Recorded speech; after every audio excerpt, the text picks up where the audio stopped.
Hans and Luck by the Grimm brothers from Grimm's Fairy Tales.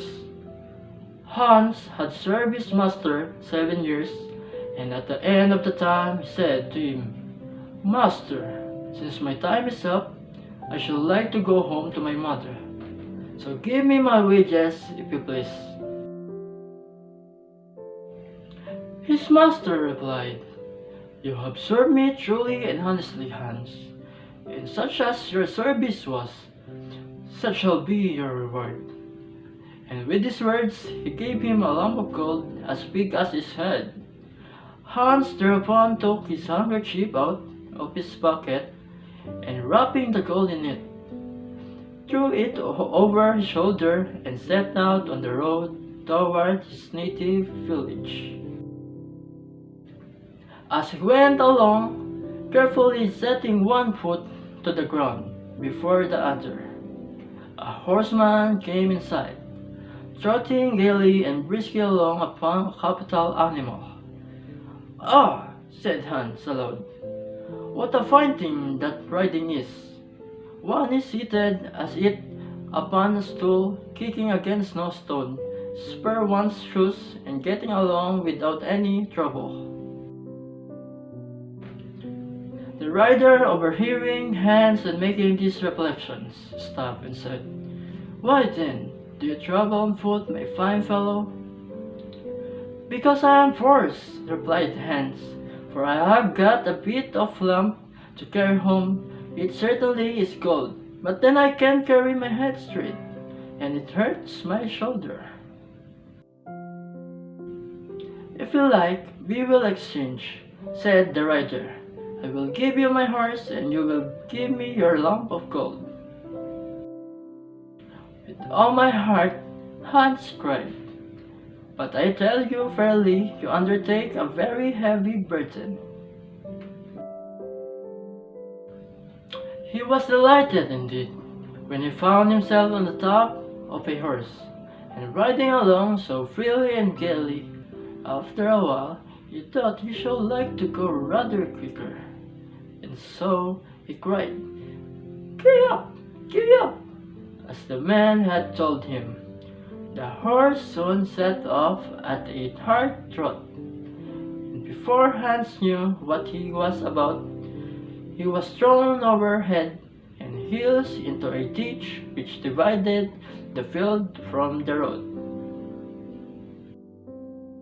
The horse, having accomplished this feat, would have bolted off if he had not been stopped by a peasant who was coming that way, driving a cow before him.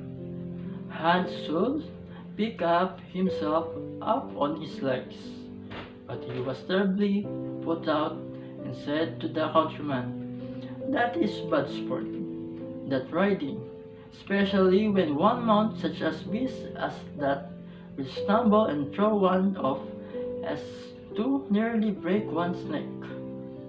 I will never ride on that animal again. Commend me to your cow.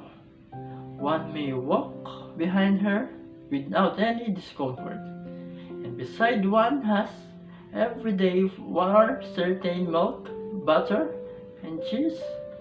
Ah, what will I not give for such a cow?" "Well," said the peasant, "such as advantage you may soon enjoy. I will exchange my cow for your horse." To this Hans consented with 1,000 things, and the peasant, swinging himself upon the horse, rode off in a hurry. Hans now drove his cow off steadily before him, thinking of his luck bargain in this wise: "I have bit bread, and I can as often as I please eat it with butter and cheese, and when I am thirsty I can milk my cow, and I have a draw, and what more can I desire?" As soon then as he came to an inn he halted, and ate with a great satisfaction all the bread he brought with him for his noonday and evening meals, and washed it down with a glass of beer, to buy which he spent his 2 last farthings. This over, he drove his cow farther, but still in the direction of his mother's village. The heat meantime became more and more oppressive as noontime approached, and just then Hans came to a common which was an hour's journey across.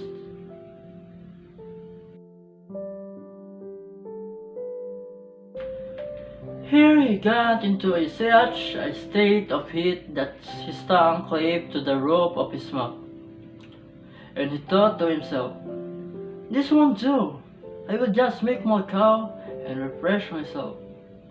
Hans therefore tied her to a stump of a tree, and having no pail, placed his leather cup below, and set to work. But not a drop of milk could he squeeze out. He had placed himself too very awkwardly, and at the last impatient cow gave him such a kick on the head that he tumbled over on the ground, and for a long time knew not where he was. Fortunately, not many hours after, a butcher passed by, trundling a young pig along upon a wheelbarrow. "What trick is this?" exclaimed he, hopping up poor Hans, and Hans told him that all that had passed. The butcher then handed him his flask and said, "There, take a drink. It will revive you. Your cow might well give no milk. She is an old beast and worth nothing at best. But for the plug or the butcher..." "Eh, eh?" said Hans, pulling his hair over his eyes. "Who would have thought it? It is all very well when one can kill a beast like that at home, and make a profit of the flesh. But for my part, I have no relish for cow's flesh. It is too tough for me. A young pig like yours is the thing that tastes something like, let alone the sausage." "Well now, for love of you," said the butcher, "I will make an exchange, and let you have my pig for your cow." "Heaven reward you for your kindness," Hans cried, and giving up the cow, he untied the pig from the barrow, and took into his hand the string with which it was tied.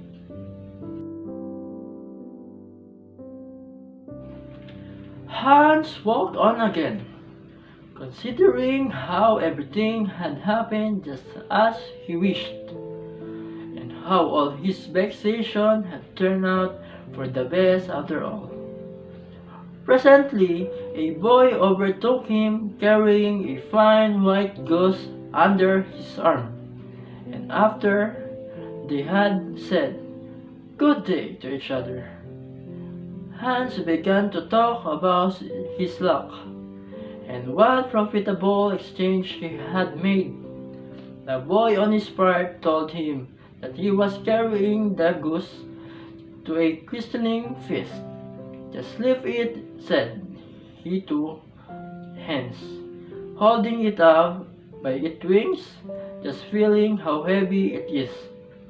Why, it has been fatted up for the 8 weeks, and whoever bites it when it's cooked will have to wipe the grease from each side of his mouth."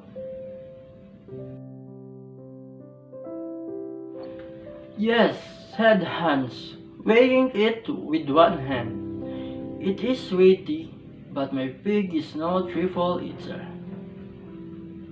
While he was speaking, the boy kept looking about on all sides, and shaking his head suspiciously. and at length he broke out.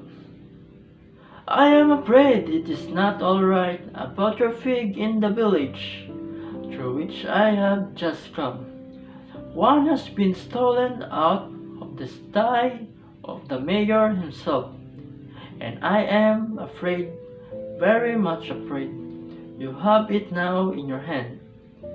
They have sent out several people, and it will be very bad job for you if they found out you with the pig. The best thing you can do is to hide in some dark corner. Honest Hans was thunderstruck and exclaimed, "Oh, heaven, help me in this fresh trouble. You know the neighborhood better than I do. Do you take my pig and let me have your goose," said he to the boy. "I shall have to hazard something at that game," replied the boy. "But still, I do not wish to be the cause of your meeting with misfortune." And so saying, he took the rope into his own hand and drove the pig off quickly by a side path, while Hans lightened off his cares, walked on homeward with the goose under his arm. "If I judge rightly," thought he to himself, "I have gained even by this exchange. First there is a good roast, then the quantity of fat which will be dripped out will make the goose broth for a quarter of a year. And then there are fine white feathers which, when once I have put into my pillow, I warrant I shall sleep without rocking. What pleasure my mother will have."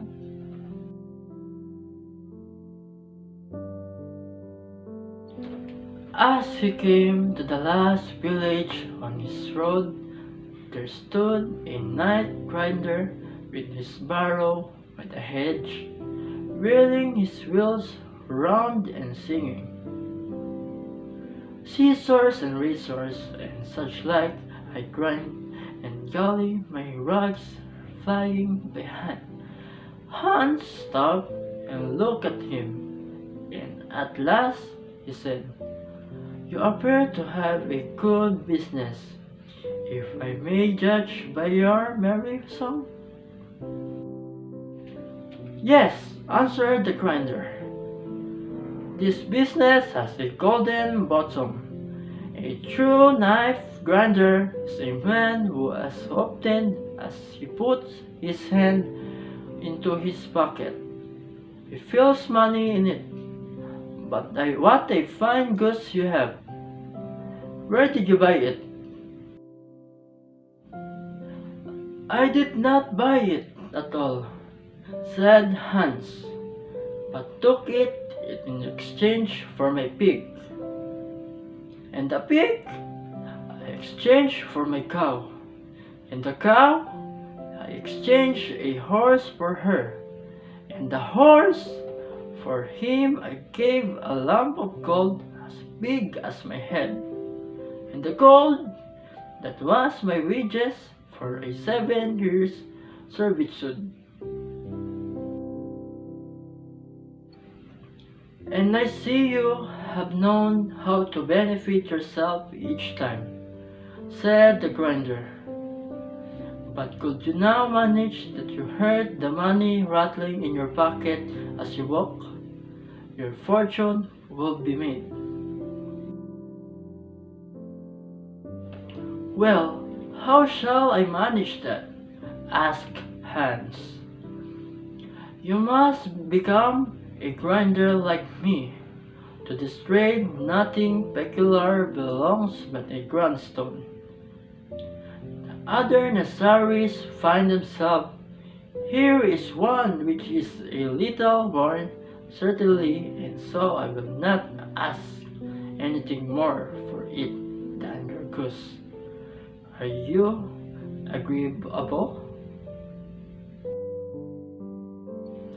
"How can you ask me?" said Hans. "Why, I shall be the luckiest man in the world, having money as often as I dip my hand into my pocket.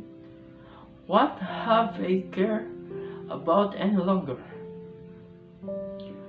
So, saying, he handed over the goose and received the grindstone in exchange. "Now," said the grinder, picking up an ordinary big flint stone which lay near. "Now, there you have a capital stone upon which only beat them long enough, and you may straighten all your old nails. Take it, and use it carefully." Hans took the stone and walked on with a satisfied heart, his eyes glistening with joy. "I must have been born," said he, "to a heap of luck. Everything happened just as I wished, as if I were a Sunday child." Soon, however, having been on his leg since daybreak, he began to feel very tired and was plagued too with hunger. Since he had eaten all his provision at once in his joy about the Count bargain, and last he felt quite unable to go farther, and was forced to halt every minute, for the stone encumbered him very much. Just then thought overcame him, what a good thing it were if he had no need to carry them any longer, and at the same moment he came up to a stream. Here he resolved to rest and refresh himself with drink, and saw that the stone might not hurt him in kneeling. He laid them carefully down by his side on the bank. This done, he stooped down to scoop up some water in his hand, and then it happened that he pushed one stone a little too far, so that the boat presently went plump into the water. Hans, as soon as he saw them sinking to the bottom, jumped up for joy, and then knelt down and returned thanks with tears in his eyes, that so mercifully and without any act on his part, and in so nice way, he had been delivered from the heavy stones which alone hindered him from getting on.